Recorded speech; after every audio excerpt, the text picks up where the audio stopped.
26 जनवरी 1950 से लेकर आज तक लगभग 15,000 अपराधियों को फांसी की सजा सुनाई गई, लेकिन केवल 1,000 लोगों को ही फांसी के फंदे पर लटकाया गया। बाकी 14,000 कहां गए? सुनो, हुआ ये कि 1860 में अंग्रेजों ने अपराधियों को जघन्य अपराध करने से रोकने, डराने और दंडित करने के लिए भारतीय दंड संहिता या IPC बनाया, जिसमें मृत्यु दंड के तौर पर फांसी को चुना गया। और इन अंग्रेजों ने पूरे औपनिवेशिक काल के दौरान लाखों भारतीय क्रांतिकारी को इसी IPC की धारा, जिसमें मृत्युदंड फांसी दी जाती है, इसी के तहत मार डाला। फिर आखिरकार 1947 में हमने अंग्रेजों को मारकर भगा दिया और 1950 में अपना खुद का संविधान बना लिया। लेकिन उस संविधान में जो IPC इंडियन पीनल कोड था, वो पुराना वाला ही लगभग वैसा का वैसा ही रहने दिया। लेकिन आज वही IPC बदलकर हमारे सामने BNS मतलब भारतीय न्याय संहिता के रूप में सामने है। अब पहले तो आप ये समझ लो कि आज किन किन अपराधों में अपराधियों को फांसी की सजा सुनाई जा सकती है। तो भारतीय न्याय संहिता में मेनली 6 प्रकार के अपराध डिफाइन किए गए हैं,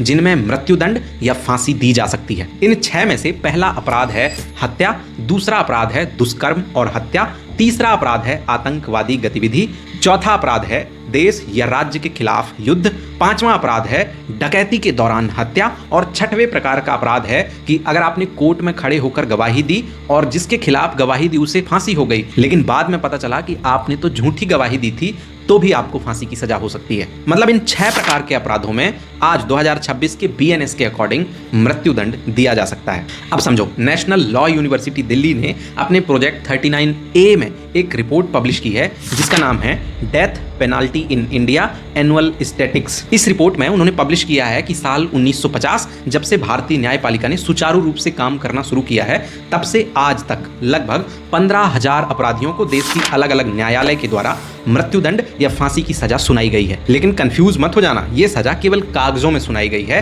15,000 में से केवल 1,000 लोगों को ही अभी तक फांसी के फंदे पर टांगा गया है, और जो बचे हुए 14,000 लोग हैं ना, वो या तो दया याचिका का फैसला आने का इंतजार कर रहे हैं, या जेल में उम्र कैद काट रहे हैं, या अपनी खुद की नेचुरल मौत मर चुके हैं। अब पता है ऐसा क्यों होता है? इसका जवाब हमारे न्यायपालिका के काम करने के तरीके या प्रोसीजर में छिपा है। क्योंकि अगर निचली अदालत ने आपको मृत्युदंड दे दिया, तो आप चाहें या ना चाहें आपको हाई कोर्ट जाना पड़ेगा, सुप्रीम कोर्ट जाना पड़ेगा। इसके बाद राष्ट्रपति महोदय के सामने मर्सी पिटीशन या दया याचिका दायर करना ही होगा, और फिर इंतजार करना होगा कि राष्ट्रपति महोदय आपकी याचिका को खारिज कर देते हैं या एक्सेप्ट कर लेते हैं। क्योंकि भारत के अनोखे संविधान ने भारत के राष्ट्रपति और राज्यपालों को सभी न्यायपालिका के रिजल्ट आ जाने के बाद भी अपराधियों के अपराध माफ करने का अधिकार दिया है, शक्ति दी हुई है। और आज के इस वीडियो में मैं राष्ट्रपति और राज्यपाल की इसी शक्ति के बारे में बताऊंगा, जिसने सैकड़ों हजारों अपराधियों की सजा माफ करा दी है। अब देखो, 3 केसेस आपको ऐसे बताता हूं जिनमें अपराधियों ने जघन्य अपराध किया और निचली अदालतों ने महीने 2 महीने में फांसी की सजा सुना दी है,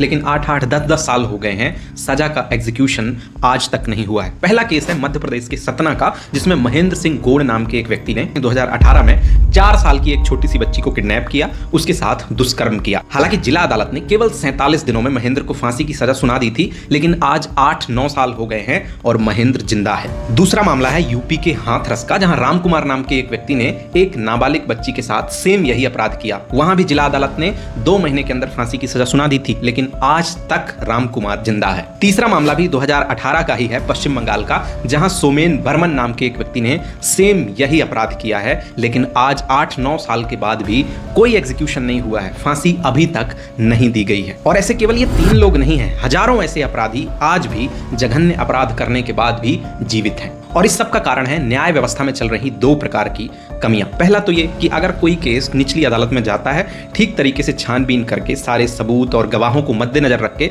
जज साहब अगर कोई फैसला सुना देते हैं, इस सब के बावजूद भी इस मैटर को, इस केस को उच्च अदालतों में ले जाया ही जाता है। और उच्च अदालतों में क्या चल रहा है, हमारे देश की जो न्यायिक व्यवस्था है ना, वो ये है कि 10 लाख लोगों के लिए केवल 20 जज हैं, और केसेस कितने हो रहे हैं ये तो आप सब लोग देख ही रहे हैं। इसी वजह से उच्च न्यायालयों में, हाई कोर्ट में, सुप्रीम कोर्ट में केसेस लंबे समय तक पेंडिंग पड़े रहते हैं। ऐसा नहीं कि जज साहब करना नहीं चाहते हैं, कर नहीं पा रहे हैं, क्योंकि बहुत ज्यादा केसेस हैं और बहुत कम जजेस हैं। और फिर मान लेते हैं कि निचली अदालत का फैसला हाई कोर्ट में भी सेम रहा और सुप्रीम कोर्ट ने भी कह दिया कि जो इस अपराधी को फांसी की सजा सुनाई गई है वो ठीक है, इसे फांसी दे दी जाए। इसके बाद भी अभी सालों लग जाएंगे, क्योंकि अब फाइल भेजी जाएगी भारत के राष्ट्रपति के पास मर्सी पिटीशन यानी कि दया याचिका के लिए। अब देखो, भारत के संविधान ने आर्टिकल 72 में भारत के राष्ट्रपति को और आर्टिकल 161 में राज्यों के राज्यपाल को एक शक्ति दी है, क्षमादान की शक्ति। मतलब अगर किसी व्यक्ति को भारत की न्यायपालिका ने सजा दे दी है और ये व्यक्ति इनके पास क्षमा याचिका लेकर आया है तो भारत के राष्ट्रपति और राज्यों के गवर्नर उसकी सजा को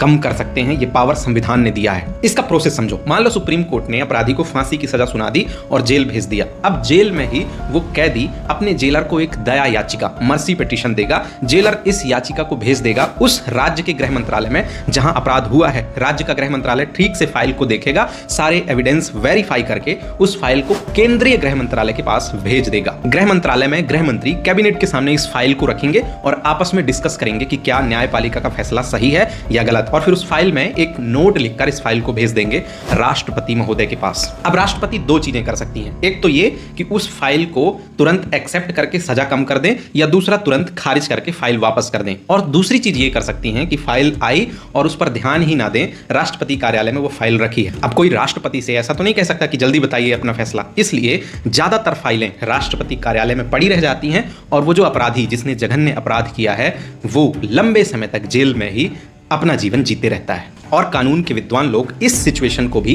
एक तरीके की दया ही समझते हैं, क्योंकि राष्ट्रपति कार्यालय में जब तक फाइल पड़ी है तब तक अपराधी सुरक्षित है, उसे कोई फांसी पर नहीं लटका सकता। अब पहले वाले सिनेरियो की बात करते हैं जिसमें अगर राष्ट्रपति ने खारिज कर दी आपकी याचिका तो जल्दी से जल्दी आपको फांसी दे दी जाएगी, और कई केसों में ऐसा हुआ भी है। लेकिन इसी का एक दूसरा पहलू भी है जब राष्ट्रपति किसी जघन्य अपराधी की सजा को कम कर देते हैं। और ऐसा नहीं है कि ये केवल कहने सुनने को या कागजी प्रक्रिया है, ऐसा होता नहीं है। ढेर सारे ऐसे केसेस मेरे पास हैं जिसमें भारत के राष्ट्रपतियों ने अलग अलग जघन्य अपराधियों की सजा कम की है। पहला केस है 1990 का महिपाल वर्सेस हरियाणा राज्य, जिसमें महिपाल ने अपने ही घर के 5 सदस्यों की हत्या कर दी। उसे तुरंत फांसी की सजा सुना दी गई थी, लेकिन 2011 में राष्ट्रपति महोदय ने उसकी फांसी की सजा माफ करके उसे आजीवन कारावास दे दिया। दूसरी घटना है 1996 की सोनू सरदार बनाम छत्तीसगढ़ राज्य। इसमें सोनू एक व्यापारी के घर में लूटपाट के उद्देश्य से घुसता है, लेकिन घर के 3 सदस्य जाग जाते हैं और सोनू उन तीनों की हत्या कर देता है। सोनू को फांसी की सजा 1996 में ही सुना दी जाती है, लेकिन 2011 में